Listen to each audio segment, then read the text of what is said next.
Di kategori kedua adalah kelompok yang diselamatkan. Mari kita lihat apa yang disampaikan oleh Lukas 8 ayat 4-8. Ketika orang banyak berbondong-bondong datang, yaitu orang-orang yang dari kota ke kota menggabungkan diri pada Yesus, berkatalah ia dalam suatu perumpamaan. Adalah seorang penabur keluar untuk menaburkan benihnya. Pada waktu ia menabur, sebagian benih itu jatuh di pinggir jalan. Lalu diinjak orang dan burung-burung di udara memakannya sampai habis. Sebagian jatuh di tanah yang berbatu-batu, dan setelah tumbuh ia menjadi kering karena tidak mendapat air. Sebagian lagi jatuh di tengah semak duri, dan semak itu tumbuh bersama-sama dan menghimpitnya sampai mati. Dan sebagian jatuh di tanah yang baik, dan setelah tumbuh berbuah 100 kali lipat. Setelah berkata demikian, Yesus berseru, "Siapa yang mempunyai telinga untuk mendengar, hendaklah ia mendengar." Kelompok yang kedua juga terdiri dari 3 tipe atau kategori. Kelompok ini digambarkan sebagai yang diselamatkan atau yang menghasilkan buah.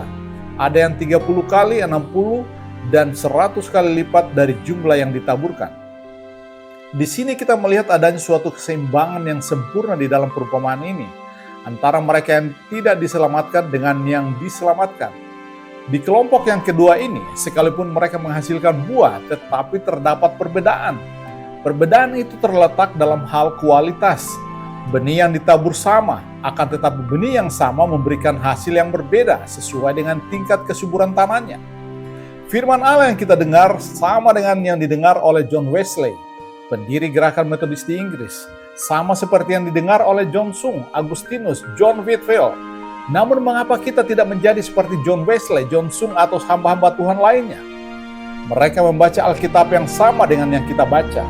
Mereka menerima Roh Kudus yang sama dengan yang kita terima. Tetapi mengapa kita memberikan hasil yang berbeda dengan mereka?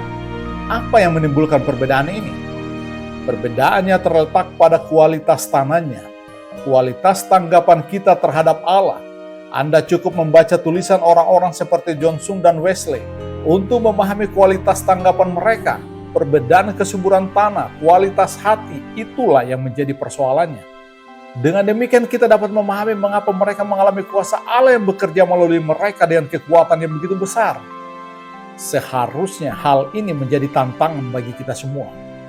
Ingatlah selalu akan hal ini, firman Allah yang kita dengar sama dengan firman Allah yang membentuk Paulus, membentuk Agustinus, membentuk John Wesley, John Sung, dan sebagainya. Firman Allah yang sama, roh Allah yang sama, benih yang sama.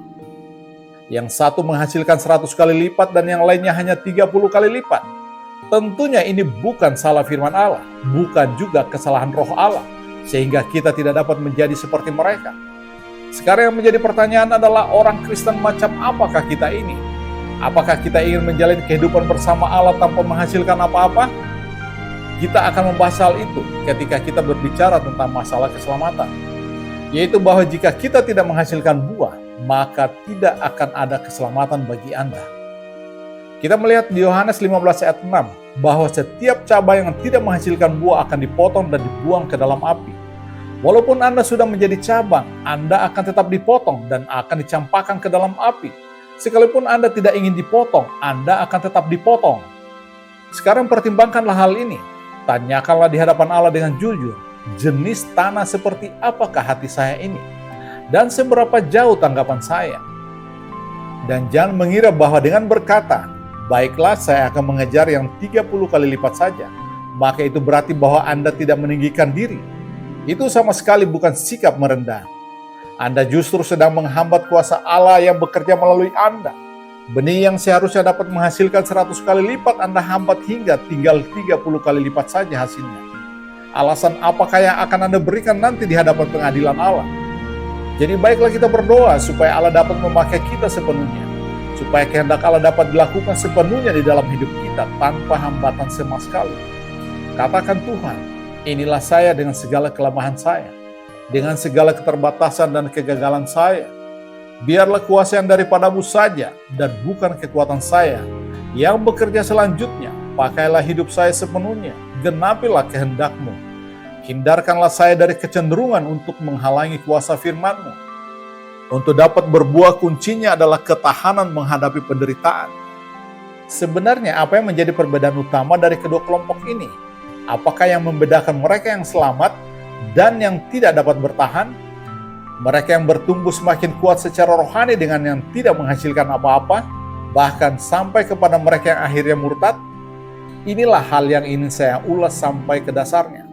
Semua pembahasan ini sebenarnya hanya berkisar pada satu hal.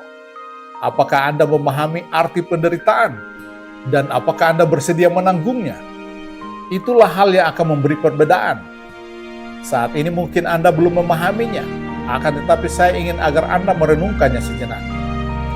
Kata terakhir di dalam bagian perumpamaan tentang penabur di Lukas ini adalah ketekunan. Kata ini mengandung makna ketahanan atau daya tahan. Kata terakhir inilah yang menjadi kuncinya. Kata terakhir di dalam perumpamaan ini haruslah Anda ingat baik-baik. Jika Anda tidak ingat keseluruhan isi perumpamaannya, maka paling tidak Anda ingat pada kata ketekunan ini.